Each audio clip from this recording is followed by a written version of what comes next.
English பேசுறான் politics. Ladies and gentleman, இன்னைக்கு ஒரு நியூஸ்.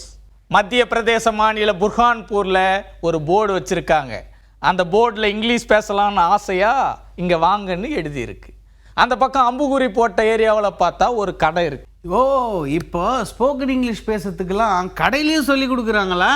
யோ, அது ஸ்போக்கன் இங்கிலீஷ் கடை கிடையாது, சரக்கு கடை, அதாவது சாராய கடை. ஆமாம்ண்ணே, அந்த கடைக்கு போயிட்டு வந்தாலே இங்கிலீஷ் சரளமாக உதறாங்கண்ணே. அது சில பேருக்கு சரக்கு உள்ளே போனதும் கொஞ்சம் தைரியம் வந்துடும், வெளி உலகம் தெரியாது, அதனால் கண்டபடி உளருவாங்க. அதெல்லாம் எக்ஸ்போர்ட் இங்கிலீஷ் ஆகிடுமா? போர்டு வச்ச கடைக்கு கூட்டம் அள்ளிக்குமே.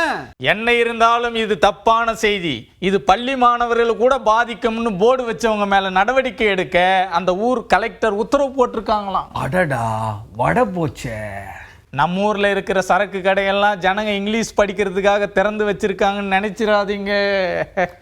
அதான் தெரியுமே, வேலை இல்லாதவங்களுக்கு வெட்டியா பொழுதுபோக்குக்கும், வேலை இருக்கிறவங்க குடிச்சிட்டு தெருவில் கிடக்கிறதுக்கும் அதுக்கு தானே அந்த கடை இருக்குது. அப்படியெல்லாம் சொல்ல முடியாது. வருஷத்துக்கு 44,000 கோடி 45,000 கோடி கவர்மெண்ட்டுக்கு வருமானம் கிடைக்குது.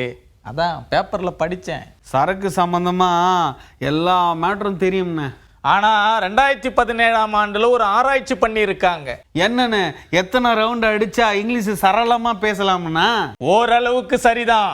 ஜெர்மன் மொழியில் பேசக்கூடிய சில பேரை தேர்ந்தெடுக்க அதில் கொஞ்சம் பேரை குடிக்க வச்சிருக்காங்க. இப்போ குடித்தவங்க குடிக்காதவங்க ரெண்டு தரப்பையும் டச்சு மொழியில் படிக்க வச்சிருக்காங்க, அதாவது பேச வச்சிருக்காங்க. ஆனால் அவங்க அந்நிய லாங்குவேஜில் தானே பேச வச்சிருப்பாங்க. கிட்டத்தட்ட அப்படிதான். குடிக்காதவங்களை விட குடித்தவங்க நல்லா படிச்சிருக்காங்க, அதாவது டச்சு பாஷையில் பேசியிருக்காங்க. சரக்கு உள்ளே போனால் எல்லா லாங்குவேஜும் தானாக வரும்னே. தானாக வரத்தான் செய்யும். ஆனால் லிவர் கிட்னி எல்லாம் ஃபெயிலியர் ஆகி ஒரு கட்டத்தில் வாயே பேச முடியாமலும் போயிடும். அதனால் குடி பக்கம் தலை வச்சு கூட படுத்துறாதீங்க. சரிதான் தோற, நமக்கு குடும்பம் இருக்குது, நம்மளுக்கு எதுக்கு?